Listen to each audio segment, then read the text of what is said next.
get started now. We have a very full room, which is awesome. Thanks everyone for coming out for our first event for 2019. We've got a great event set up for the evening, a bunch of great speakers. How many of you, is this your first meetup that you've been to? Actually, we've got a ton of people who are coming back, repeat visitors, which is great. We love seeing you guys. Let's go through.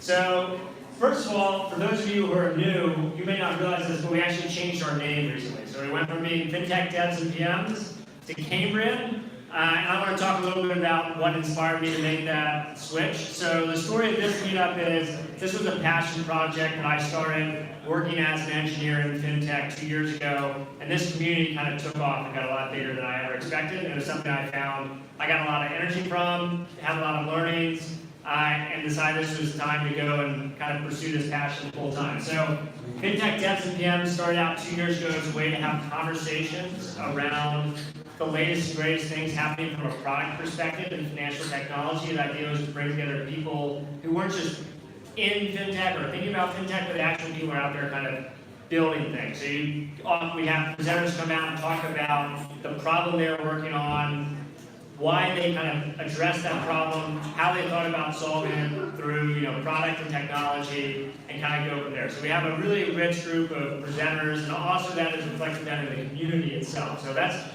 the name FinTech Devs and PMs. But we switched to the name Cambrian because we're going to start doing a little bit beyond kind of what we have been doing. And so I want to talk a little bit about why I chose the name Cambrian. Who knows what the Cambrian explosion is? Does anyone know what that means? We've got a couple of people who are like biology, geology type nerds. So the Cambrian explosion was an event that happened 542 million years ago. It's this time at which complex life first emerged. So 542 million years ago, you had kind of what is referred to as the Cambrian explosion, when the basic building blocks of life kind of emerged. And after the Big Bang 13 billion years ago, start of life about 5 billion, not very much happened. And then all of a sudden, kind of this switch flipped, where you had the basic building blocks necessary to unlock complex life. And that's kind of the story that I'm playing on top of the name Cambrian for us, is that if you look at the FinTech ecosystem, there's this explosion of innovation going on right now. And part of the reason for that explosion is some of the basic building blocks of financial services are finally coming online, enabling you to unlock all sorts of new and innovative things. So Cambrian, we want to talk about those types of innovations and how that's driving the whole financial services ecosystem forward. But the question too is kind of like, why now? Why is now such an exciting time to be in FinTech? And I think all of you have your own reasons, because you're here, you're excited about the space.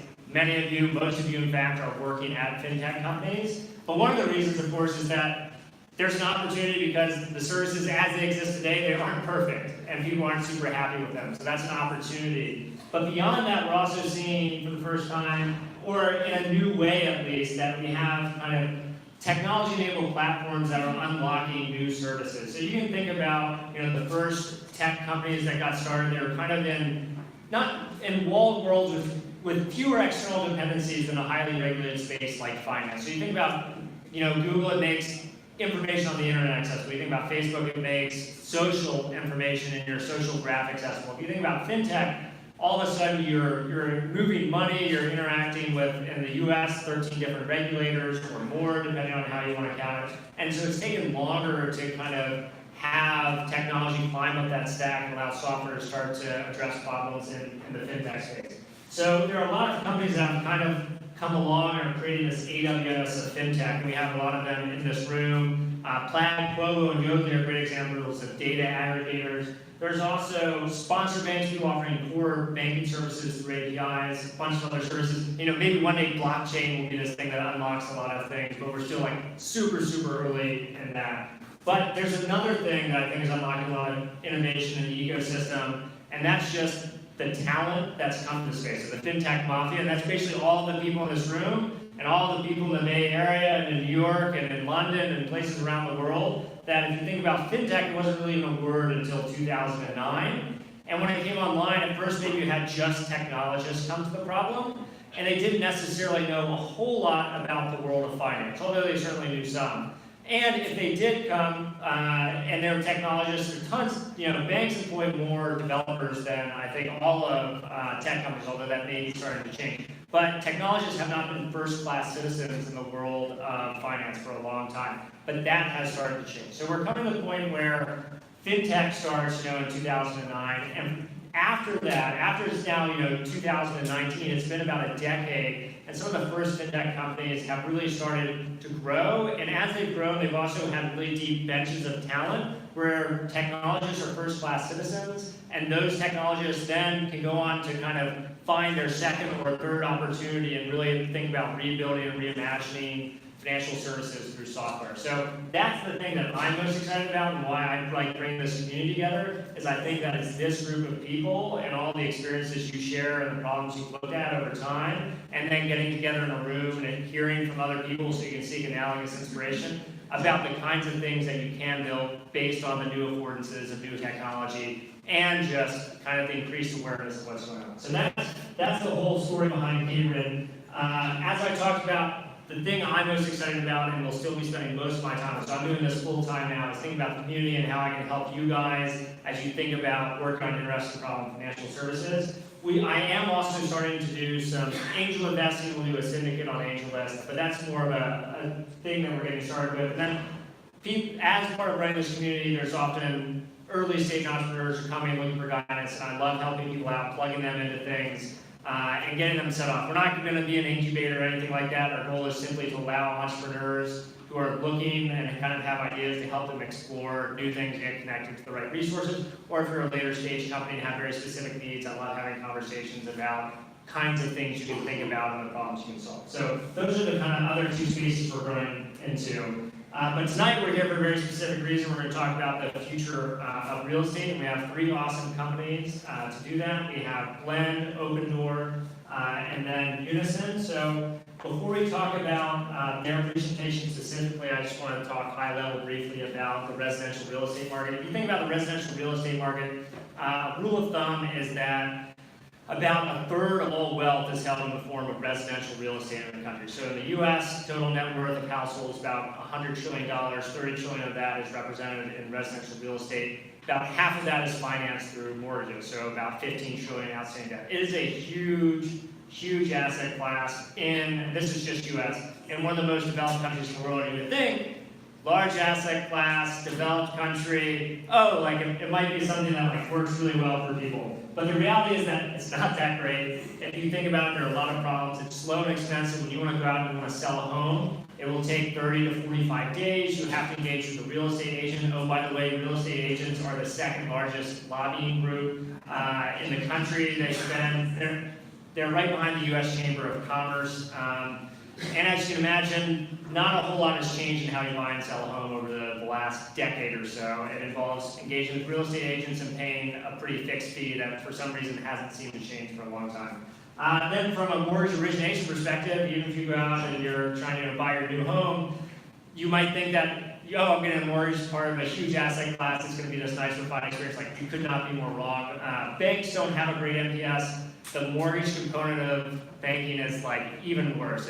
It takes, I think the average is about 30 days to close, and the average mortgage broker is only able to close about 2 to 3 or 4 loans a month, which is kind of crazy if you think about how much human capital has to be allocated towards that loan. We've got about, I think it's around 400,000 mortgage originators in the country, about 2 million real estate agents. And then finally is, if you want to finance a home, you really only have one choice right now, and that choice is to get debt. So we're going to talk about 3 companies who are addressing these 3 kind of problems in different ways. So the first is Opendoor. Opendoor is an awesome company. One thing they have really nailed down is helping the seller experience. If you go to Opendoor, they will buy your home from you in as little as 3 days.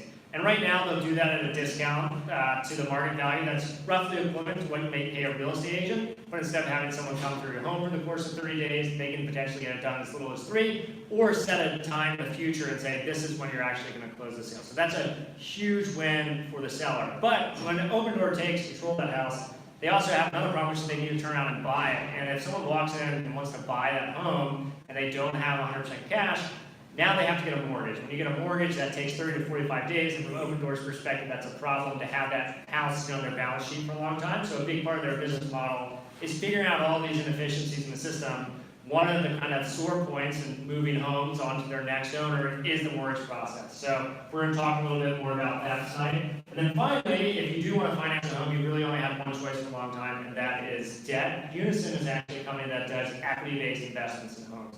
So you can trade a portion of your home's appreciation for essentially an equity estate. So instead of having to make monthly payments or something, now they will not do 100% financing. It's usually complementary to mortgage financing, but it will allow you to lower your kind of expected mortgage debt. So these are three really cool companies working on different aspects of the real estate market. And I forgot to mention for Blend, so the mortgage origination process, a lot of banks and community banks are big originators. And right now, if you go through their software, a lot of it's pretty fucking bad. And then one day you might go to your local credit union and all of a sudden you're like, wow, my local credit union has a mobile app. And they can do this, like get me partway through the application on my phone. Like this seems pretty slick. And the reason it would seem slick is because they partnered with someone like Blend, and Blend does white label origination software. So they're helping empower kind of other stakeholders in the ecosystem to work on this whole kind of real estate problem. But Blend, what we're going to talk about, I'll talk a little bit about what the specific presenters are getting into. So Clement is in product of Blend, and we talk about how they do white label mortgage origination software for banks. But in doing that, they've grown a ton, and they're actually able to move into adjacent spaces. So Clement is going to talk about how they've been able to move into an area like homeowners insurance and kind of add it on to their existing product offering. And for Unison, Paul, one of the things he's going to talk about is, this concept of equity-based financing is a complex one that doesn't necessarily, it's not part of our cultural zeitgeist to understand what that means, so there's a lot of explaining that has to go on in terms of communicating that value, and then how that reflects in your product and your process. We'll be talking about that. And then, as I kind of alluded to earlier, Anto will be talking about the mortgage origination process and how Blend is kind of tackling that mortgage component of the transaction. And then from a community perspective, all these people have actually been really involved in the community. Clement's relatively new, but we've had people from Blend present in the past. Paul's been to at least 6 of our meetups, if our RSVP count is correct. And Mamta actually found her role at Opendoor at a meetup about a year and a half ago when Ryan, a member of their founding team, presented, talked about what they were doing. She talked to him afterwards. Started as their basically first person and first product person on the mortgage problem for Opendoor, and now they've grown a whole team around it. So I'm very excited to have these 3 people who kind of reflect so much interesting, exciting things going on in and around real estate, but also kind of reflect the power of this community and the people in this room. So that's a much longer intro than I usually give, because we had a little bit more stuff to go over. But without further ado, I'm going to turn it over to Clement to talk about Blend.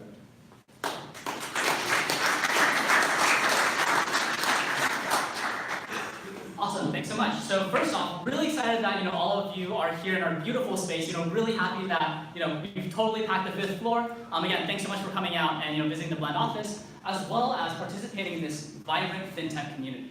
So in terms of the technology, just one second.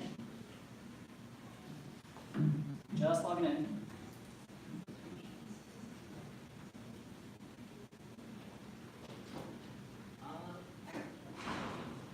One sec.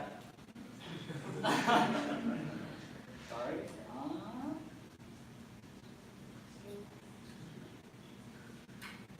How many product managers does it take to do a presentation, right?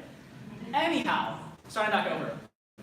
Again, one of the things that we're really excited to have all of you here to share in our journey is about the future of real estate. I think, thanks so much to Rex for that wonderful introduction. I think it really speaks to the amount of pain that exists within real estate. Personally, this matters to me a ton, just because both of my parents are real estate agents, and so it's a really big deal for me, but it's also a really big deal for all of these American consumers, right? Because think about it, in terms of owning a home, that's really the way that you generate wealth here in the United States, and being able to own that home, that's the largest financial transaction you're ever going to make. And so I love how all of us kindred spirits are here to really learn more about how can we all tackle this problem and really make real estate a lot better.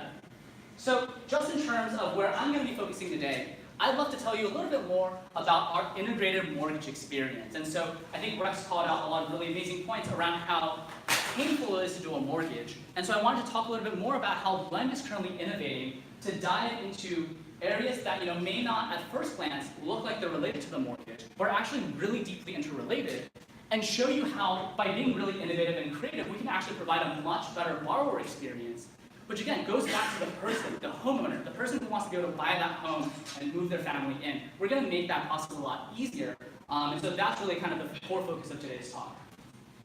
So just in terms of how I'm going to be structuring kind of my section, first I'd like to tell you a little bit more about Blend, and then from there tell you a bit more about home insurance, what it is, why we care about it, and then on top of that tell you about the way that Blend builds products and how that led to our outside success in dealing with homeowners insurance as well as within the integrated mortgage space.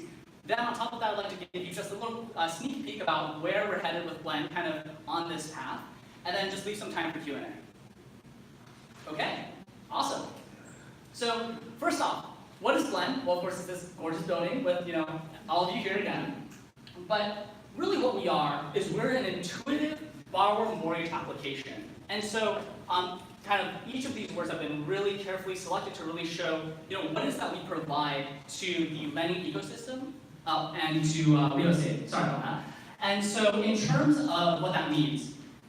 We're enabling borrowers to work with the brands that they already know and love. And so, say for example that a borrower is working with Wells Fargo, or they might be working with US Bank, we're enabling them to be able to work with these really large lenders, or with local credit unions, to have a much better mortgage experience. So instead of them having to go in branch, and then have to line up, and then be asked these really invasive questions, and then go through all of this arcane document collection, we're pulling all of that together into this one integrated experience that contextually asks the borrower in a really conversational way, what is it that you're looking to do? How can we best help you?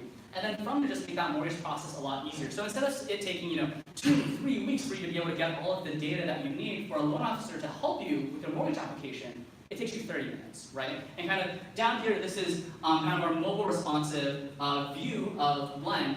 Here's kind of our mock bank emblem. And so you don't see the Blend logo here. This is all about emblem, really about empowering the borrower to trust that institution that they've been working with for their lives, right? Because again, people create this long-term relationship with their financial institutions. And we understand that, we explicitly did not decide to go out and become a full-stack lender because we know that it takes a lot of trust for the borrower to say, I'm willing to go with this lender and do the biggest financial transaction of their life. So we really care about impact. We really care about enabling borrowers to have that really amazing experience. So we've partnered with some of the leading institutions as well as some local institutions to really enable borrowers to have this much better experience. And speaking about the other side of that platform, we're enabling loan officers and other lender users to really be able to work with the borrower in such a way where the borrower has a much easier time. So instead of getting bogged down into the processes, into the master software, it's all about service, right? We're teaching them, how can you collaborate together? How can you be more intelligent with your processes? How can you be more efficient? And on top of that, just being really obsessed with the homeowner, the consumer. So, just one moment.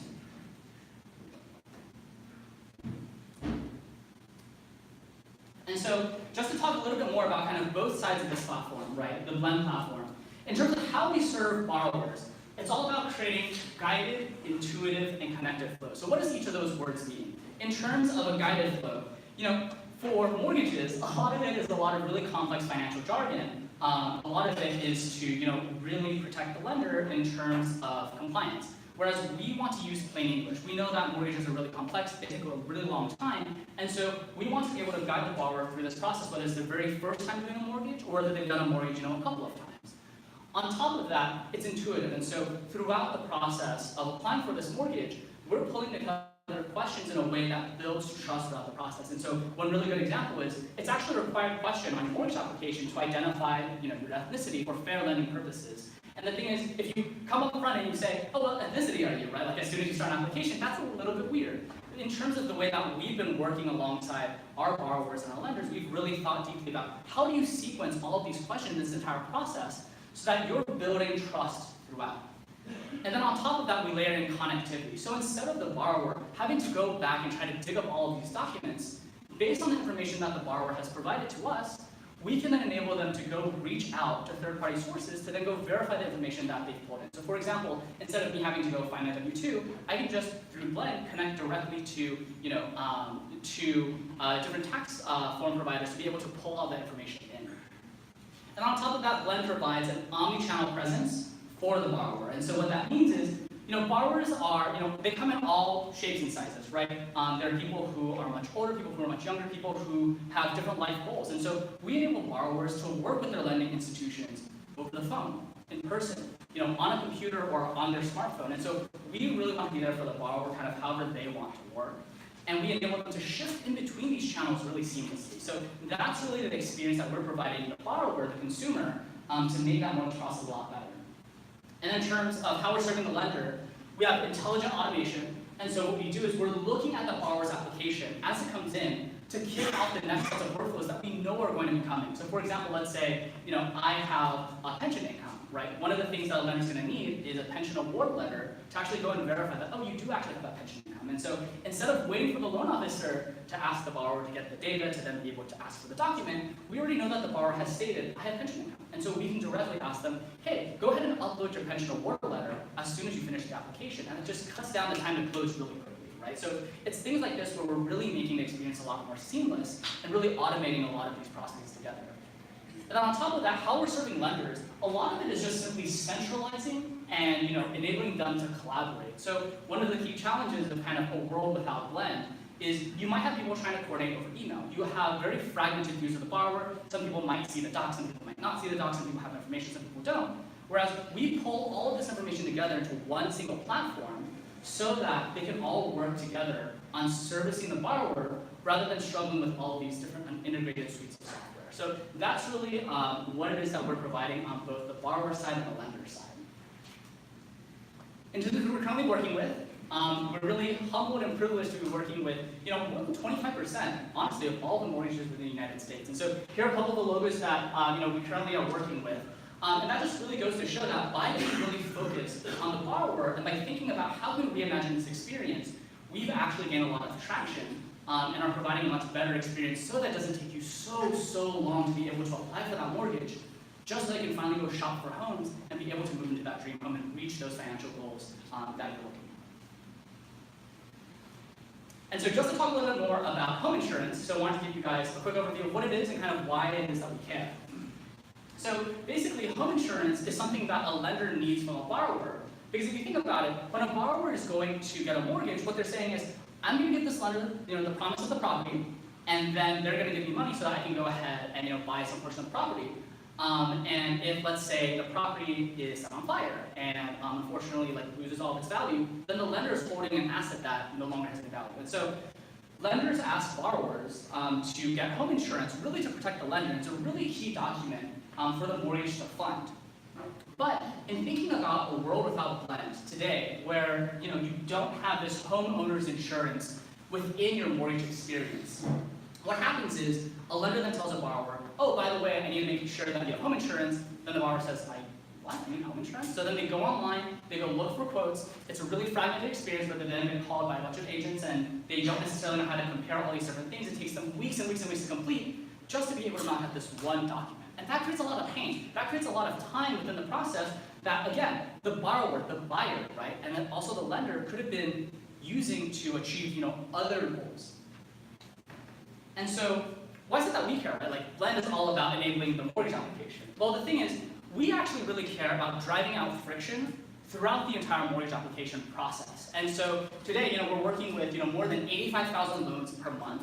And that means there's a gigantic opportunity for us to take that friction out of the process by pulling in that homeowner's insurance experience. The thing is, in terms of getting a mortgage, getting a homeowner's insurance quote, Blend is already collecting the vast majority of that data, and so it only takes us a couple more steps to be able to solve for both the borrower and the lender. And on top of that, we care about people, not just transactions, and our customers are serving people, right? So, even though, yes, homeowner's insurance is not, strictly a transaction that is, directly on the mortgage, it's part of that entire mortgage process, it's part of you being able to make it into your new home. And so that's fair game for us, and we want to be able to change that. So, with that background, what is that we did, and how did we build to create this better experience? We always build with our customers. We always build in partnership. And that's because we know that our customers are great at some things that we just simply won't know, right? I mean, they've been in business for so long, they really understand that mortgage industry, the homeowners insurance industry, And the thing is, of course, we very much understand the design, we very much understand the engineering, the information security, etc. But we really want to partner with our customers because they're going to drive us to a much better product, all in service of the borrower, the home buyer, right? And on top of that, we really want to make sure that we're working with customers who understand the immediacy of impact. Perfect is the enemy of good. And so we want to make sure that we can get something out there to start making a better experience now, then learn from it so that we can keep iterating on that process and create a much better experience over time.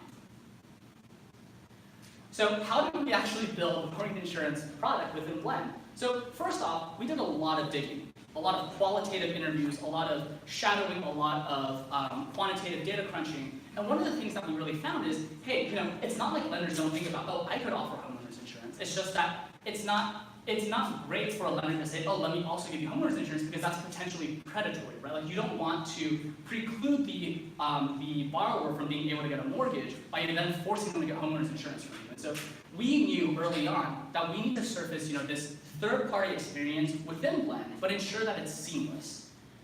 Then on top of that, getting really scrappy. The thing is, we know that borrowers are going to want to look for quotes from multiple providers in finding a homeowner's insurance policy that's going to work for them. But really, we wanted to first understand: are we going to be able to provide a much better experience than what's currently out there? And so we said, you know what? We're going to take just one engineer. We're going to be super scrappy. We're just going to put one provider out there. Let's see what the results are, right? Like there are lots of ways in which we can get things done. Let's prototype. Let's MVP. Let's get things out the door. And then once it was out in the wild, we worked really closely again with borrowers and with lenders to iterate. We learned so much throughout this entire process, and that enabled us to know kind of how are we going to build out this roadmap to really build this seamless experience that ensures that the borrower can really easily complete this mortgage, and on top of that, that homeowner's insurance policy without feeling like it's like a fragmented set of products. So that's all one integrated experience. So what are the results? So once we have released the homeowner insurance product, now borrowers, once they complete that mortgage application, they can very easily say, oh yeah, I already have a homeowner's insurance policy, let me provide that to you. Or they can say, oh, I actually don't have one, help me out here. Then Blend will be able to surface these quotes to the borrower and enable them to actually secure that policy right within the Blend experience, and then provide that homeowner's insurance policy directly to the lender right there. It all happens within kind of one single point, and it's just a lot more delightful rather than them having to leave the platform and having to do all of this rate searching on their own. And then on top of that, we've enabled our customers to provide a much better experience. Think about all of the lenders who aren't currently using Blend. They have borrowers have to go out and do this really fragmented experience. Our lender partners, our lender customers, they are able to differentiate themselves based on this seamless experience. And they trust us to bring more and more into that integrated mortgage experience so that we're always working on making the future better for the borrower, again, so that they can move into that home that they're really, really dreaming about. And so just to give you a quick taste of kind of what it is that we're going to be doing next, based on the findings that we had here within homeowners insurance, we really learned that the borrower is in the center of a lot of different transactions at once when they're trying to get the mortgage to close. And so it's not just the mortgage. There's homeowners insurance, there's title, there's appraisal, there's close, and all of these things cost the borrower time, attention, effort, friction.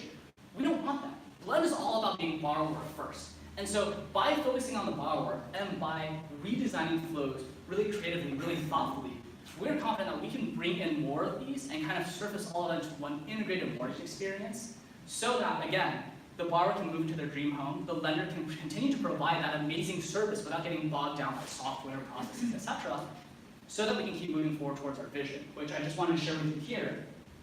The Blend vision is all about powering a frictionless, compliant, and more accessible consumer lending ecosystem. And I think it's really important that we call it that we're looking at the entire ecosystem here, where we really want to enable all of us to be moving forward. And so that's, again, why I'm so happy that all of you are here to be sharing this journey with us. We think it takes a lot of creativity to keep pushing the bounds and to enable borrowers, buyers to have that much better experience in terms of being able to get into that dream home of theirs. And with that, I'm going to wrap up here and open the floor to questions. Thanks so much.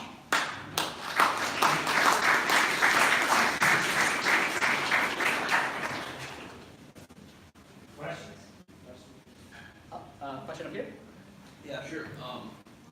Thanks. You mentioned that you guys do a lot of iterating, looking Do you have any interesting stories of things that shocked you when you looked at the data, what consumers actually wanted, or how they were using the product? Yeah, that's a fantastic question. So unfortunately, I wasn't the kind of core product manager advancing our homeowners insurance experience, but I can tell you that a lot of the time you do see very interesting experiences happen where, sometimes borrowers would much prefer, for example, a loan officer to intervene and to help them out rather than kind of doing things on their own. But in other cases, borrowers would much prefer not to speak with someone and just get it done on their own. And so that's always a really interesting line for us to think about and really providing that optionality to the borrower. I think another thing is just keeping in mind that there are borrowers of all different sorts, also different kinds, and they're doing a lot of different kinds of transactions. So it's just making sure that we keep all of those cases in mind as we move forward with the product. I think it's just something that's really interesting as we iterate. We're always looking at how do we cut the data and how do we interview a broad representative base so that we ensure that we're building something that does work across the entire ecosystem. Great question.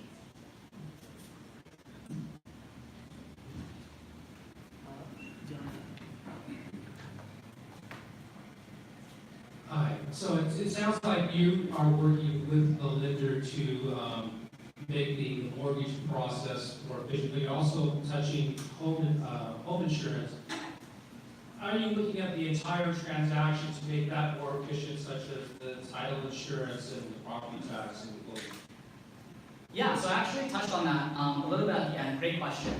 One of the things that we are currently exploring is, how can we bring in even more of these processes, given our experiences in homeowners insurance, again, to pull all of that in and to make that really integrated, really seamless, so that, again, the borrower isn't thinking about, oh, well, I have this transaction, that transaction, this other thing. That's all just one seamless flow of, oh, of course I'm going to be working through this piece, right? Giving them that visibility and giving them that transparency is something that we really care deeply about, and we're going to be tackling over the next couple of quarters. Yeah. Awesome. Thanks so much. And who else here is from Blend? You raise your hand. Any other Blend? I see a couple shirts. If you guys have more questions, I'm going to be around too. You can also bother some of the other Blend folks who are here. Cool. And we'll turn it over to Paul now, Unison, to talk about equity-based finance. Yeah.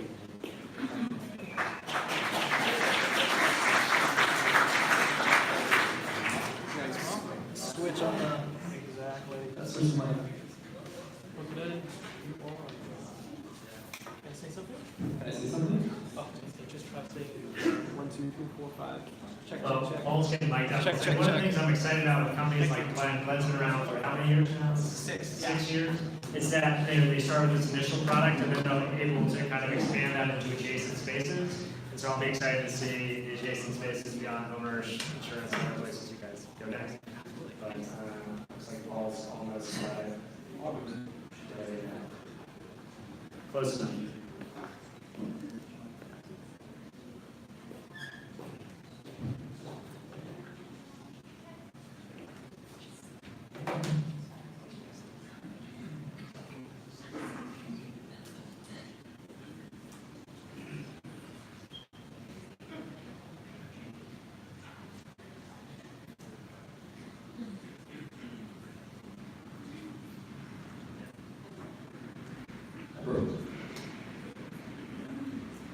All right, good evening. How are y'all?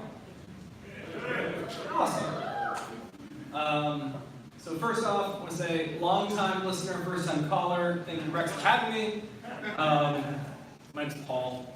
I also want to congratulate Blend. I saw the announcement, I guess, yesterday on the new executive, they made Tim Mayopoulos. I think is how his name.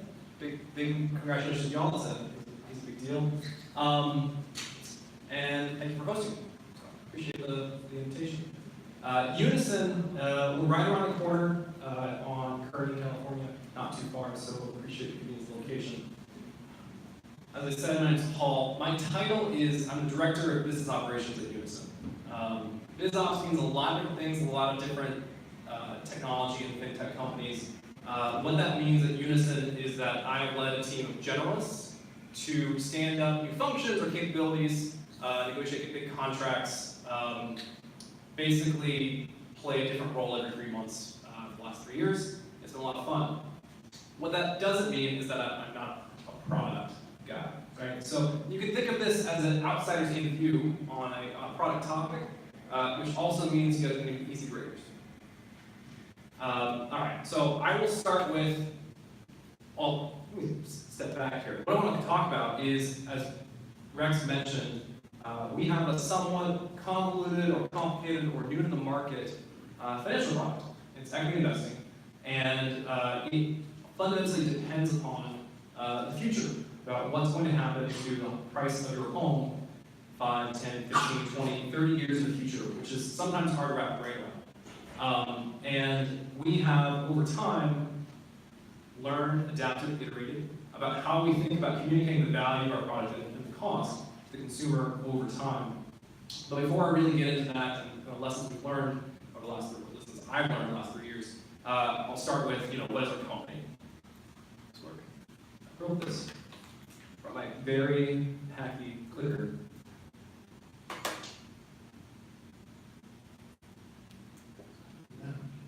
One second, though. Requisite issues with technology. That work? All right. So, what do we do? I'm going to show you guys 2 quotes that I think really sum up my view why this company exists. This first one really makes a statement that home prices, in aggregate, over the very long term, in real dollars, meaning net inflation, basically is a terrible investment. Real home prices in the United States generally track with inflation pretty closely. Of course, there's ups and downs, but when you look at the long run, it ends up being about inflation. Now, given that, it's still a very risky investment, believe it or not. There's a lot of idiosyncratic risk in owning a home. If you think about it, homes don't transact very often, right? The average time a person's in a home is 7, 8, 10 years. A lot can happen in 7, 8 year cycle, right? You can have an entire credit cycle in that period. You can have a recession, you can have a great recession, you can have a credit boom, bust. And your home, which is difficult to sell, because you actually have to put it on the market, talk about all the pain around that, either the mortgage process or the selling process that our friends at Opendoor might talk about. It's not particularly a great thing to bet your entire life savings into if you happen to need to access the capital that you built up in your home in a time of need. You can't control for it. Now, the guy who said both these quotes is a guy named Robert Shiller. And you might know him, his namesake for the Case-Shiller or the S&P Case-Shiller Home Price Index, which has been tracking home prices in the United States in 20 metro areas over the last 40 years. Robert Shiller is an economist. He spent his entire career studying this topic of home prices. And he's making all these claims in parallel. One in 2013 is a little more recent. The other one is actually right before the crisis. The second one where he calls out this is a very risky investment. There's a little bit of pressure on that front. And our founder and CEO had a very similar observation. His name's Thomas. He was the co-head of fixed income investing at a large institutional investment manager. Right? The name of the company was Barclays Global Investors. They managed the money for really big institutions, sovereign wealth funds, pension plans, endowments, investors who were looking in the very, very long term. And they often had, in a pension plan, a long-dated liability, right? They pay their pensioners a benefit, maybe 50 years in the future. And the thing they cared about most, the clients of Thomas's, was that they were going to be able to actually be able to pay the benefit to the future students or the pensioners, or whoever it was that was going to be the recipients, citizens of their funds they were managing. And in fixed income, you can buy mortgage-backed securities for 30-year long duration exposure, but the current assets that were available to these investors really didn't cover their liability the way they need to. Either they weren't correlated with inflation the right way, because think about it, you get a pot of money in 40, 50 years, basically that you can expect that pot of money to track inflation overall. And the wages, cost of living, and so forth, they're going to pay out needs to track inflation as well. And so Thomas was looking around for an asset class that was big enough to handle the needs of a pension plan, or a really big sovereign wealth fund, whatever, that could do these 2 things: track inflation, and also potentially generate yields that would cover the excess risk that was required to cover those liabilities. And so he realized that, as Rex highlighted, real estate is a really, really, $32 trillion. The United States, as Rex covered, as of the end of last year, about $32 trillion. And yeah, that is spread across 100 million or so people in the United States. And the vast majority of those homeowners will might be 30% of the overall net wealth of Americans. It's pretty well concentrated for middle and lower income, or even affluent, not to really operate in echelon, but on a lot of stocks and bonds, other kinds of assets. It's 70% of the average household's net wealth. So if you think about this combination of it's huge, it's volatile, it's illiquid, it's something that investors want, they can't get access to, and it's also 70% of your entire net wealth. Like, I wouldn't advise anyone, I hope you guys aren't a financial advisor who tells you, put 70% of all of your money into, a tanker, right? Something that you can't move very quickly on the market should you need access to that cash. And so that was the origin of our company, is that Thomas realized if he could create a product that was accessible to everyday consumers, and they retain their ownership of their home, right? And the dignity that goes into having a place that you really control and come home to every day, and decorate the way you want to, tear down a wall, hang out in the backyard, drink wine, whatever. Also, don't have to rely on in case things turn sour. That would be a really compelling product to introduce to the marketplace. So how does it work? Well, here's a requisite charts and graph. It's an option agreement, which means we invest in people, or into a home rather. We give, say, a home buyer a lump sum of cash for the use of buying a home in terms of down payment, or we give a lump sum of cash to someone who already owns a home and they can use it however they like. And in the future, we get to participate to a certain degree in the change in value of the home, up or down, right? So in this example, we have a $1 million home, we give you $100,000, 10% of the worth of the home, and let's say the home value goes up 10% in 10 years to $1.1 million. If you sell the home then we share in that change, right? We get $100,000 back, plus 35% of the $100,000 change, $135,000. Okay? Now, at this point, most people say, wait a minute, 10% is not very appreciation, the market's been going crazy, 35% share, that sounds like a lot, home prices never go down, you guys are screwing me, what if I want to sell my home, what if I want to improve my home, what if it goes into all this rat's nest of questions to answer. And you're really not creating a product experience that translates to most consumers, right? Coming from a financial first perspective. So I'm going to try and put this in a little more real terms. This is Eddie Murphy. This movie came out in 1987. Okay? So let's just all go back in time. Let's pretend that you are Eddie Murphy. You're looking to buy a home in LA in 1987. Back then, the average home in LA cost around $145,000. Okay? Might sound high, but it's true. I know it's true because it's case shown this. And that's what's been since 1987. Now, quick, just show of hands. You're all Eddie Murphy. Who here thinks that if I was going to give you 10% of that $145,000 home, like $15,000, to help you buy it, to get to Beverly Hills, and this is what's going to happen? Would you take that too? Okay, one person, two, three. Okay, right? Most people look at this like, holy, that's a lot of appreciation, right? That's a huge mountain. It's going up and up and up. Yeah, there's a big crash, but it's pretty high now, right? It's a lot to share. Okay, so this is what would actually happen. You get a mortgage, you get our money, homes go up, they go down. That dotted line basically represents the homeowner's kind of real estate in the value of the home, net out mortgage, net out what they owe us. That thin blue line, the dark one, is what the original investment we made, and the light blue one is what we would get if they decided to exit at any point in time. So at the end, as you can see, they own about 70% of their home, which they can call it fair, they call it not, right? But this is the conversation that we try to have with consumers, with the public, loan officers, real estate agents, all the time.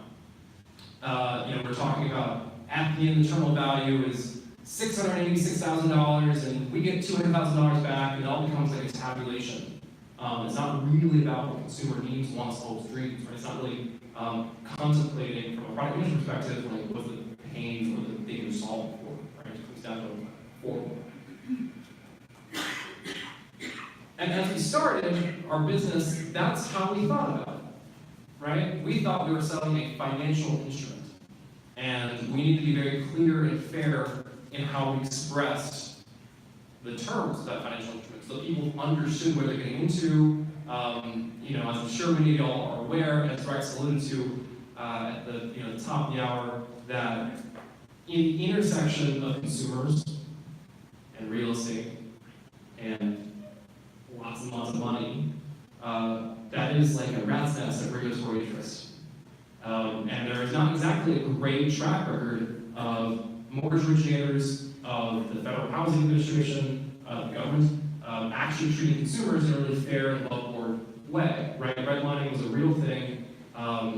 Predatory interest that Clement highlighted in terms of making sure that the lender's not doing the consumer wrong by giving them the wrong insurance product, that's real.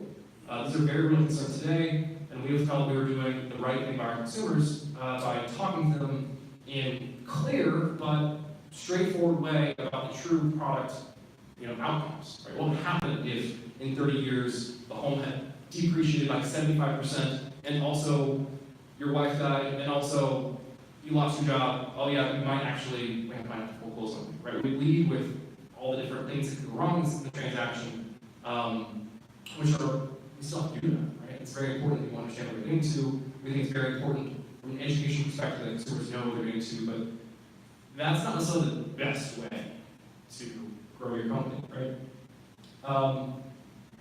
And I think one of the highlights of this is that, as Rex mentioned as well, is that we, in the home purchase transaction, and Clement mentions as well, is that there are lots of different parties, right? There is the real estate agent, there is the lender, and within the lender, there's a loan officer, there's a processor, there's a closer, there's a post-closer, there's a QC guy, there is the home insurance agent, there's the title agent, there's the escrow officer, there's potentially the mobile notary, there's just a cluster of people who are all get together to try and close this transaction. And usually there's a 30-day timeline, you gotta get it done, it's very stressful. And we only participate to the extent that we contribute, but we don't contribute more than 20% of the money. Because, as you kind of look at here, we get more than we put in, right? We actually have a pricing ratio that shows that we get more at the end than we put at the beginning, right? That's how we get a return for our investors. And so we can't put in all the money, because we would have to take all the money away from the consumer and we wouldn't get a fair share. So we only put in up to 20% of the funds for down payment. There basically always has to be, sometimes there's not a lender, but there's almost always a mortgage transaction as well.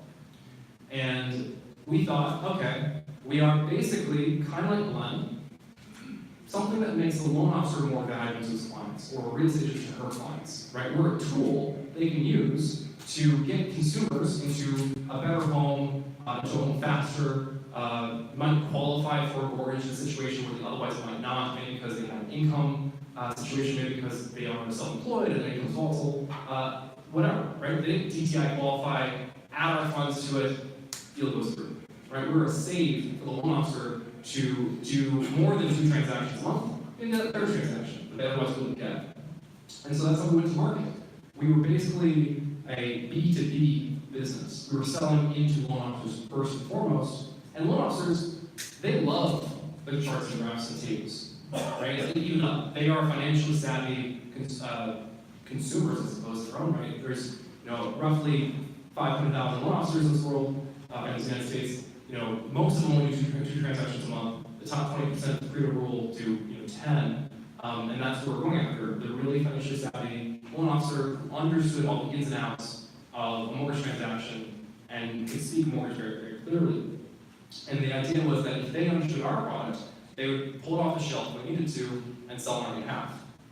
And from a marketing and distribution perspective, this can be quite valuable, right? We have sales forces out there that we don't pay any money to. Pretty cool, right? If we get people to sell it on our behalf and not have to pay them for it. But the reality is, and well, let me back up. So we were a fin tech company, emphasis on fin, right? We're financial services first, and all the technology investments we made were in pursuit of adding value to that loan officer's experience. And loan officers themselves often, unless they're at RPM, which is very savvy, we love RPM and one of our partners as well. But most loan officers are independent operators who really still work very much with old school, traditionalist, paper and pen kind of mindset. And you can build products, technology products that serve a loan officer by using off-the-shelf tools pretty easily. And that's the approach we took to product development. We would take off-the-shelf solutions and stick them together with Zapier's workflow in Compass or in Salesforce, right? And have like a thin veneer of a UX on top of that, so that we could move quickly to serve needs of our customer, which was the loan officer. So we developed calculators in Excel and like basically hosted up in a way that would be easy for loan officer access. We generated lots of ways of content for the loan officers. They could print out let's say a flyer for the consumer and leave behind. Loan officers love having stacked flyers on their desk for you to engage with. We were sending little boxes of these flyers in them to our loan officers to create a cool product experience for them. But there's not really a lot of complicated technology behind this unless you're you blend and you're taking the whole thing away from them, and then you're really dealing with the borrower directly and you're owning that relationship. But we weren't doing that. We were owning the relationship with the loan officer, not the borrower or the consumer. Because for us, they're not borrowers.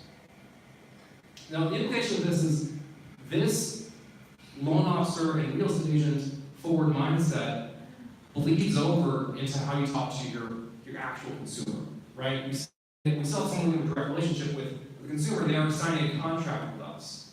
And it's a major transaction. And also, this is a new way of financing a major transaction. And so they still need to have a conversation with us, understand it, walk through the contract terms and so forth. But we were taking a loan officer mindset applying it to the consumer, which means we would talk to consumers just the way I talked to you at the very top. It was like, show you a chart or graph, table, talk about price appreciation long term and how it's not that big a deal or it is a big deal. And consumers, their eyes glazed over, and either they really need the money, in which case they don't really care what you say, they're like, yep, this is getting a house, take it. Or, which is actually a much more common example, if you think about the product adoption life cycle, we were right there at that very early stage of the early adopters, right? It was the financially savvy consumer who just loves to tinker with a financial product. Or the investment bankers, lawyers. We had actually a fair amount of lawyers from state offices, in fact. We had one of the attorneys general from Massachusetts, who was one of our early adopters. The people who just love to get into the nitty-gritty of new legal concepts. They were the people who first stood up and said, yeah, I want to try that thing out. Because they didn't really care if the product experience was good or bad. They didn't really care if the total cost of the product was good or bad. They thought the concept of equity investing itself was really worth jumping into. And that was fine with us, in part because, well, little known fact, we're a vertically integrated company, which means we go and raise capital from our fund investors directly, kind of like a hedge fund or a VC. I know there's a couple of y'all here. And in the world of investment management, RP, Jack Bogle, you need several years to actually show performance, right? I was listening to Planet Money the other day when they rebranded their episode where they featured Jack Bogle. If you all know who Jack Bogle is, he was the founder of Vanguard, right? He basically invented passive investing index funds, which is, in the last 40 years, to my eye, the greatest financial innovation that actually has been delivered to consumers over that period, because it's delivered billions and billions of dollars of no-fee fund investing with great returns to everyday consumers. And the first Vanguard S&P 500 index fund that ran from 1976 to 1986 had a 0% return, right? Zero performance. And today, Vanguard has $5 trillion in assets under management. He needed to more than 10 years to establish a track record to be able to demonstrate the value of his product and raise more capital and really introduce this product class into everyday consumers' life, or everyday retail investor's life. We had a similar period. We actually founded in 2004, really started operation in 2006, and from 2006 to 2017 or so was really our pilot period. And so while we're talking through this time where in terms of financial terms was the most important thing, we're also gathering product development data to actually turn figure out how we can modify the product to better meet the needs of both our investor and the consumer in the meantime. And so we did a hard pivot. We started moving over to actually understanding what the consumer needs. And for the consumer, the product is the home, right? They don't really care. When you go out and get a credit card, you're not buying a credit card financial product, you're getting the points that come with the program. And we realized that we needed to pivot in terms of not just like a financial product, but a product experience. And so we did consumer research, right? What everyone does, a deep dive. We found that consumers really, in the home purchase process, you might be not surprised, they're either super excited or they're super stressed. And so we worked in our process to get all the stress out of it. And we did that in the context of what we could control, because we can't necessarily change the financial product.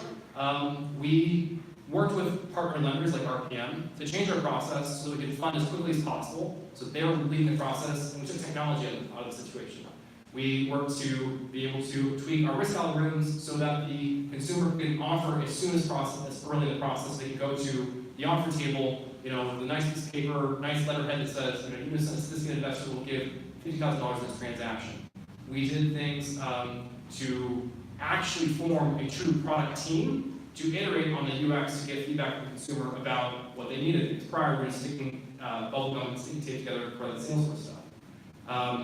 And lastly, we changed our messaging with our sales team, right? We really put forward a needs state-based first conversation. What are you trying to accomplish? Are you looking to get into a better school district?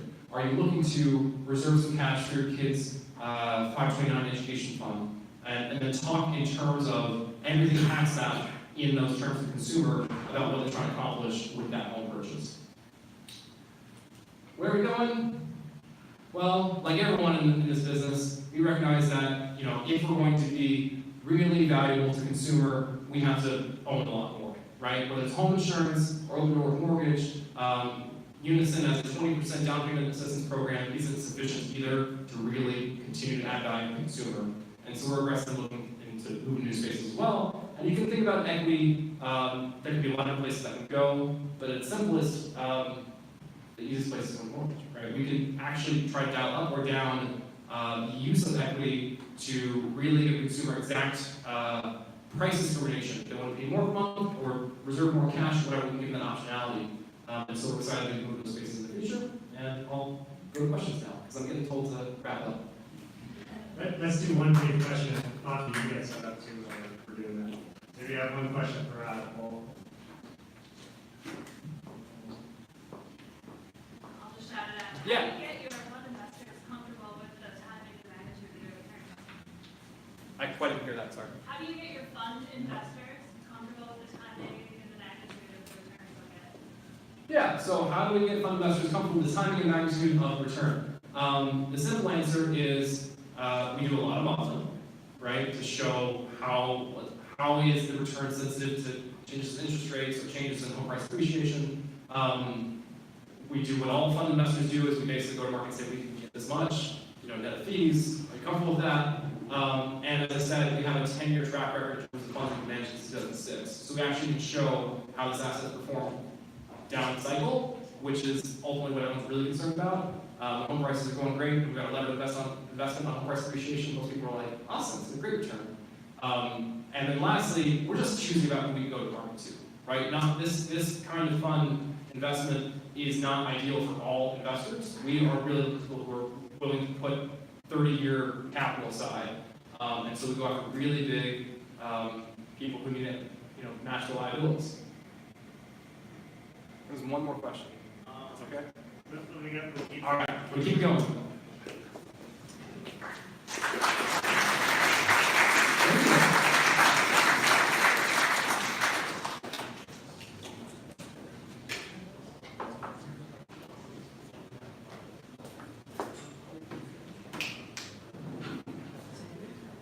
Can you hear me?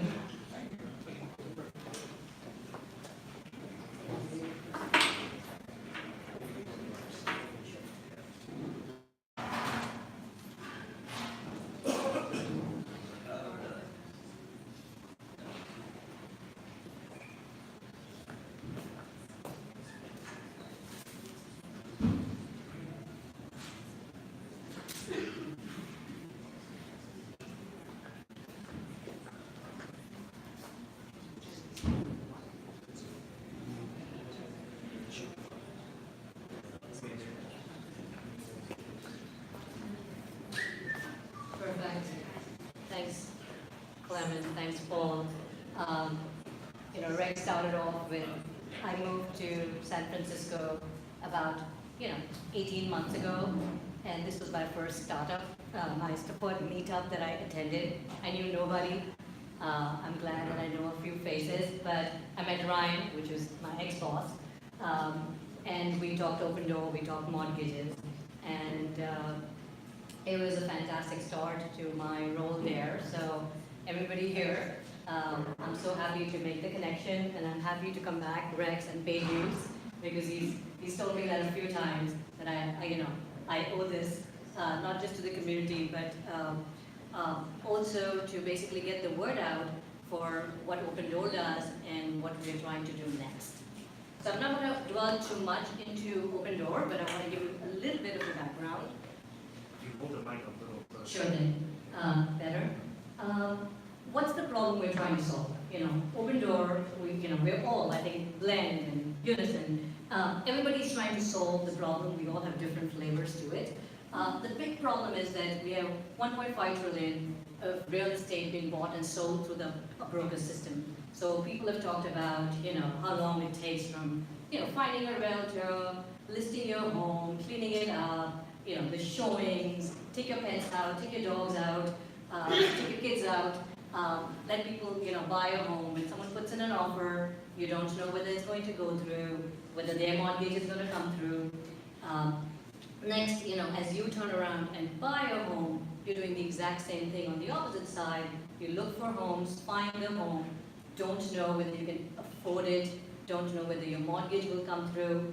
And literally, this could take, at least 3 to 4 months of your life. And everybody who moves, moves for a reason. It's a new job, you're getting married, you're having a baby, second baby, you are downsizing, your kids moved out, you're divorced.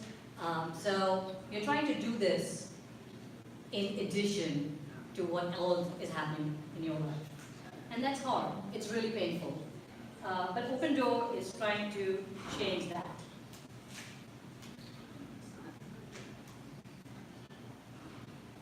And the way we're doing that is, the mission for Opendoor really is to empower everyone with the freedom to move. So we're really reinventing, your most important financial transaction, and trying to radically simplify the way people buy and sell homes. And that's been phenomenal. It's been extremely exciting to hear customers love the new process, the simplified process. It's been empowering to hear about what else we can solve in this process. Which brings us to our next problem, which is mortgages. So why mortgages? It's fairly simple for us, right? If our mission is to empower people with the freedom to move, then getting a mortgage is probably one of the most painful parts of that process. So we can't really deliver our mission without really solving the mortgage problem. That's one. And customers tell us that. We've talked to customers. We in fact ran a pilot in 2017-18 where we had a very simple brokerage structure for offering mortgages to test this solution, to see if people really would be looking to us to provide that. Is there value in having a fully coordinated transaction on the real estate side, title side, and mortgage side? And the answer to that was a phenomenal yes. I mean, to some extent, we had to relook at our data and say, really? Okay. And so that got us to a point where we said, okay, we've got to figure out what's our right model in this business, which, we thought through like delivery model, thought through loan programs, thought through, is this all fully digital? Is this all, is it digital with a human touch? Are we partnering? Are we acquiring? And having gone through that process, we really felt that we, Opendoor, were equipped to take advantage of our structure and build a system that starts from scratch. Now, it sounds exciting, but it's super scary. It's super hard. And so I'm going to just walk you guys through how we are thinking about it. and then take questions in the end. The one thing I want to touch upon is customers tell us that, but also, to Rex's point and what Glenn talked about as well, there's a ton of opportunity. There's an explosion of innovation in pockets that exists. And the timing couldn't work better for us. Because when you start, like when we looked at other lenders, we kind of feel like there's legacy issues. Oh, I have an LOS that doesn't talk to my, point of sale. I have I have loan officers that don't know how to work in this system, and all of those challenges, which we don't have to deal with, right? There's also a world in which you can take all of this innovation and put something together and build on it that allows the customer to, see a process that's seamless from start to finish. And that doesn't stop at where the application is, it's not where you just uploaded your documents and then it goes into a black box. It's like taking them through the entire process of an e-close, an e-vault, an e-note, getting them to a point where you're actually shipping the loan automatically and the customer doesn't even realize what's happening behind the scenes. So what's that process that we're building?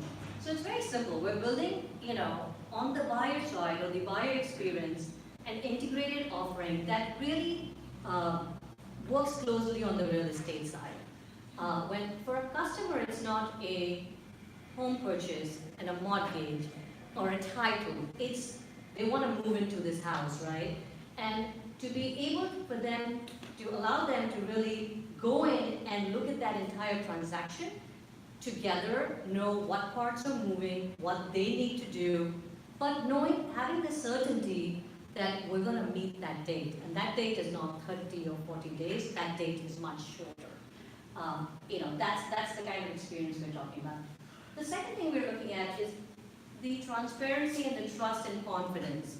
Opendoor takes real pride in the simplicity of our offers, the transparency of our price, our pricing model. There is no gotcha. And doing that on the mortgage space seems hard. A lot of people kind of say, oh my God, look at the fees, look at title, how are you going to simplify it? It's not easy, but it can be done. And I think that's what our goal would be, to really educate customers, provide them that transparency where they understand what the implication of this financial transaction is. They can trust what we tell them.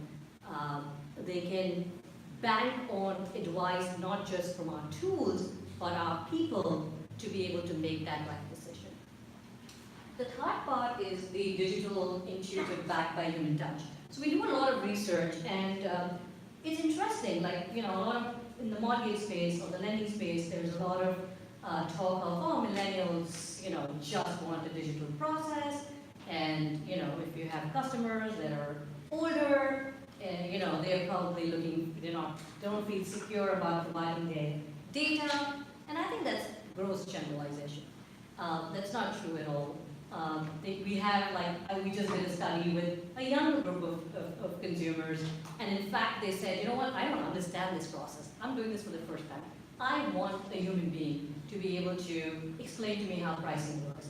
And then we had people who were, retirees, and they were like, I've done this 3 times. I don't want to talk to anyone. I just want to be able to do this at night, while I'm having cookies with my family, and so we're taking that data, but you want them to have the opportunity to talk to a person, but when they talk to a person, they're talking to an expert.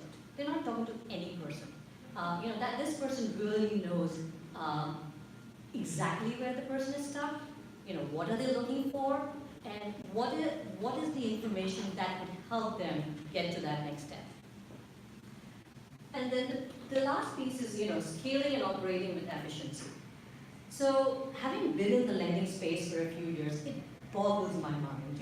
It's the cost in the real estate industry, the cost of originating a loan is close to $9,000 now. Over the last, I want to say, 5 years, that cost has just been increasing, and the criticism of the mortgage industry has also been rising. where people say it's broken, but still those costs keep going up. And that is something that we really are looking to be really smart about that and say, how do we create something that doesn't cost $9,000? You know, where is that money being spent? A lot of it is loan officer compensation. Some of the loan officers really earn up to 100 to 150 basis points on a transaction, and that's, you know, may work in another model, just doesn't work in ours. And so we're really looking not just at people costs, but we're also looking at technology costs and say, how do we make sure that what we are building can scale with efficiency? Because that's where the differentiation is going to be. Pricing is definitely, a lot of people in the industry believe that customers don't care about pricing. You know, they may choose a product with one lender that may not have the best price. And I think it's slightly different. You know, customers do the research to find out who are the top 2 or 3 people who will give them the right price. Now, between those two, they may choose a lender that may not have the best price, but may have a better experience. But that doesn't mean that they're not price conscious. In a market like today, keeping an eye on that is going to be extremely important. So that's something we're trying to do. What are our success drivers? Like I said, we have some structural advantages. When I say that is, who are we selling these mortgages to? On one side, we have sellers, people who come to us. They come to us largely without a real estate agent. They ask for offers, they like our price, and they sell us their home. Research shows that 60% of those customers eventually become buyers. There is a time lag, but they definitely go buy a house. And so mortgages, you know, tapping them there, you know, maybe pre-qualifying them, pre-approving them right there, make sure that when they're ready to move with that part of that transaction, we're there with the mortgage for them. The second, you know, obvious category is our buyers. Now, our buyers could start as early as like, hey, there's an Opendoor home here, we don't need a real estate agent, let me just get into this house. And so they may start the journey very early, or they may actually get into a house and say, I want a purchase agreement on this house. We need to be able to have an offering that meets the need of that spectrum. So that's, customers looking at Opendoor homes. There's a third category, which is, we just recently bought a company called Open Listings, which allows customers to not just buy Opendoor homes or Opendoor owned homes, they allow customers to buy any home on the MLS. And so that's a third category that we look at. And there's the fourth category, you know, like today Opendoor is the flywheel, as they call it in San Francisco, for Opendoor Mortgage, but tomorrow Opendoor Mortgage could be the flywheel for Opendoor. So someone could come to Opendoor Mortgage first and say, hey, I'm looking to buy a house, can I see one of your properties? So that's how we are really thinking about it. So that's when I say, like, we have some structural advantages. There is that advantage also helps us bring down the low cost of acquisition. Like I said, marketing spend, loan officer spend. These are things that in our world we're hoping and we're working towards bringing those down. And then the piece that we've been very focused on is developing tooling or developing product that we really do best, that best meets our customers' needs and is not available in the market today. What that means is that we have a really high bar when we think about what we should build, because once we decide, like, hey, these are things that are great for the customers, the first thing we do is say, okay, what all is available in the market? There is so much innovation in the industry. There's so much we can learn from companies like Blend, Unison, and we partner where we need to. And that allows us to build a product offering that is best of class. And we have multiple partners that help us get there. So what we plan to do is use these advantages to really focus on three things for now. One is we're going to bring down our average sales cost per loan. It's not going to be 150 basis points. We're going to look at average fulfillment productivity, so loans per full-time employee. We've heard this, like, hey, loan officers close 2 loans, 3 loans. We want to have the tools not just for our customers, but the tools for our operators to be able to not just double or triple that, but really perform, really look at the loan and say, you know what, these are really simple. These are this is only, just going along for the ride. These are the 3 that I need to focus on. So really help with that productivity. And the last is, average cycle time. Today, there are tools which allow you to, have customers upload their information. Let's say a customer uploads everything in one day in the blend pool. What happens next? Oh, a processor needs to verify all of this stuff. There is day 1 certainty. You can do that in a day. Okay, what happens next? Oh, we need to order appraisal and title. Understood. Appraisal takes 7 days. Title could take, 7 days. What happens after that? We need to set up escrow. When we look at this entire cycle, it's hard to see where we get to 30 to 40 days. There's obviously, the inefficiencies of transitioning from one role to another, not anticipating issues, asking for 20 things up front, and then the loan reaches an underwriter and he says, oh, I need 4 more. By the way, we're closing tomorrow, not happening. And so it's basically looking at that and anticipating what some of those things are so that we can bring down that average cycle time as we start. It's not going to be, where we want it to be, but at least start chipping towards it. So what's been hard? Lots of people say mortgages is hard, surely. Mortgages are hard. But I think what's been really, really hard, the first thing is building that right core team. From the time Ryan started, and he got me on board, it's been really hard to find that core team that understands the industry, but is able to think through and improve and innovate. I hear a lot of people, especially in the Valley, will say, oh, you don't want people who understand the business, because then they are so bought into the old way of doing things, they can't innovate. And we've taken a slightly different approach. We think there's lots of pockets of innovation that comes with the experience. It's important for all of us to really get our hands dirty and understand why the system is broken or how it's broken, but wear the hat of being innovators. So I kind of look at our team and say, hey, you guys are not stagers, you're builders and architects, because you understand the building code, but you're able to take that and help us innovate. So I was in a work session just last week in Dallas with the operating team, where these people each one has about 15 years, 20 years of experience in underwriting and processing, and we had to slow them down. We're like, guys, we can't do all of it. I love all these innovative ideas. We have sheets and sheets and sheets of paper everywhere, and all fantastic ideas. But again, having that team together has been hard, but I think we've gotten it. We have a razor-sharp focus on keeping things simple.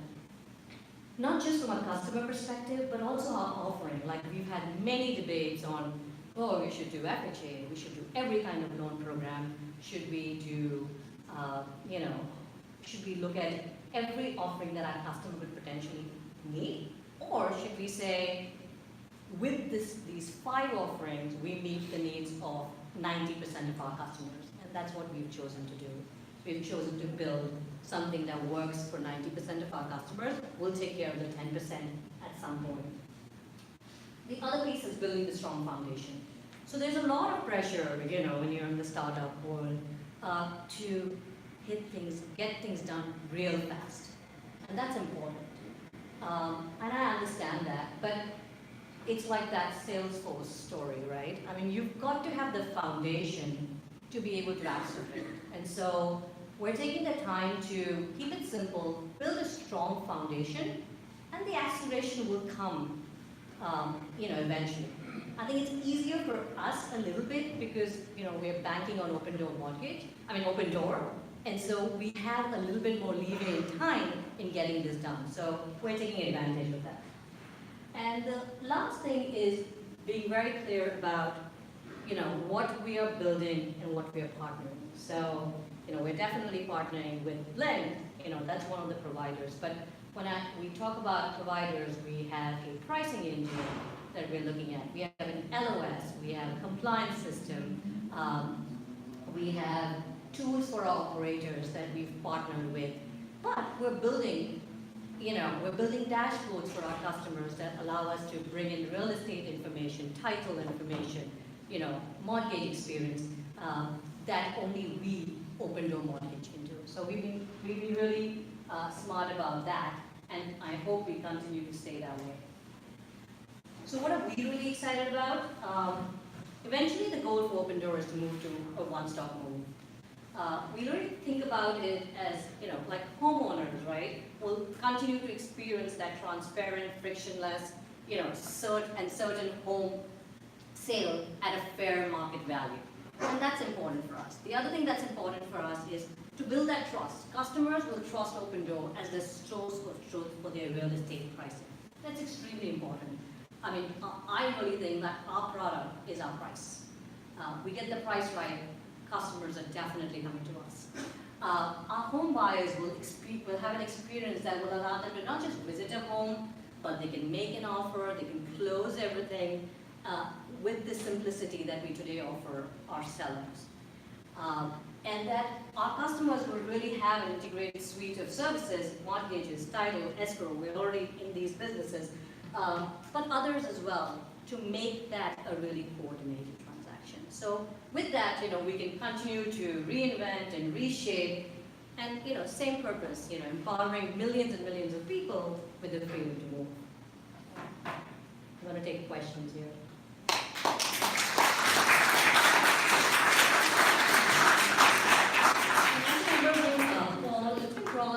Back to, because I know you cut the questions Yeah, off. sure. That was not fair. I'll get to that for some announcements out. But questions? Tell me. How are you financing your mortgage? So we have relationship with investors. We will table fund them and then eventually turn them around and sell them to an investor. Long term would be, to build a reseller arrangement with Fannie and Freddie for our agencies. Where do real estate agents come into play in your model? So, absolutely. We've partnered with a lot of real estate agents. We have real estate agents who actually bring us a ton of our customers. So we continue to work with them. We continue to honor their commissions. There are some that have signed up to be partner agents and they work with us at a lower commission. But there are markets like on the buy side where they bring in their customers and we pay them a full commission. So we really look at this as a partnership with them. At some point we've got to best serve our customers, and if we best serve our customers when they come in with a real estate agent, that's great. We best serve our customers when they work with us directly. We're here to support them. So it really depends. There's on the sell side, I would say a lot of customers prefer to work with us directly, but on the buy side, there is still the way the market works is that in the past, the whole real estate space has been very realtor-centric. Realtors saying, go to this lender, go to this title, or you want renovations, here's what you do. But that model is shifting. We're shifting to a customer-centric model. And even though this sounds simple, but on an organization side, that's really complicated. Because now, this organization that the customer is expecting to work with needs to take care of all of these needs. So we're really trying to build a model that focuses on the customer, giving them the tools. But again, if a realtor better serves them, then they should absolutely work with a realtor. Awesome. Thanks so much. And can we get another round of applause for all the speakers?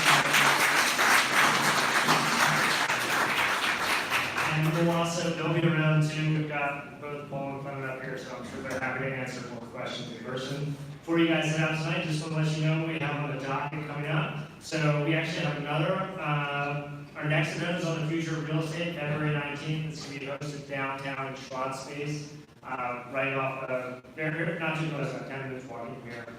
We have Matt Athol, who's the former founder and CEO of Realty Shares, which was a crowdfunding platform. I actually shut down recently. He's on to other things. He has a whole bunch of other experience. I love bringing in people who have both spent time in fintech, but also are maybe kind of in between things, although he's got some other stuff in the works that I'll talk about, because they can offer a perspective on the whole ecosystem without kind of necessarily getting to talk to a specific company. And then another really cool company is Divvy. Divvy actually gave their first presentation to this community before they had even launched a public product, when they were part of Max Levchin's accelerator, HVF Labs. They're a modern rent-to-buy platform, so you can basically find a home that you want with as little as 2% down, live in that home, kind of rent it while building equity in it, and then eventually buy it back from them. So it's a cool and interesting new pathway to home ownership that they're working, and they're buying more than one home a day and figuring out all the problems and exciting opportunities that come along with that. So 2 really great presenters. It's going to be a lot of fun. We also have a jobs fair, which is the first for us, March 19th. That's an opportunity to meet with about 10 fintech companies who are hiring, and we'll have on stage about 7 people who give short presentations just telling their story about how they ended up in fintech, what that path looked like, and then what they're currently doing at the fintech company they're at. So that should be a lot of fun. And then I'm also really excited about our product summit in May. We've got a whole bunch of great speakers there. We kind of have 2 themes. One is kind of the application layers of what savings and investing looks like for different classes of customers. We have United Income, Wealthfront, Shine, and then Catch, your kind of application consumer-facing layers. And then we also have kind of an infrastructure component, which is talking about the people who are enabling kind of the next generation of financial services by providing some of these core services. We have Seb Tabo from Yodlee presenting. We have Nick from Globo, and we have Sammy from Scratch, and then we also have from Synapse Live, which is API for core banking services, Sunkit. So this slide's a little out of date. We actually have some of the more coming soon speakers we now already have. And also, we're always looking for more presenters, sponsors get involved, whether it's in our jobs fairs or meetups, other events. We also love having a new space and taking people, so if that's something you guys are interested in helping out, definitely let me know. And then thanks to our current sponsors. I think we've got Vu here from Yodlee in the back, who's always a great member of the community. And then also the Glad, who does a bunch of stuff with them. Previously, Glad were hosting us tonight, and then we're actually in the process of planning another event with CFSI, which is an incubator for some really cool companies that graduated about 30 plus fintech companies over the past 5 years. So thanks to our sponsors, and again, thanks to all you guys for coming out and being part of the community. Hope to see you at future events.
Yeah.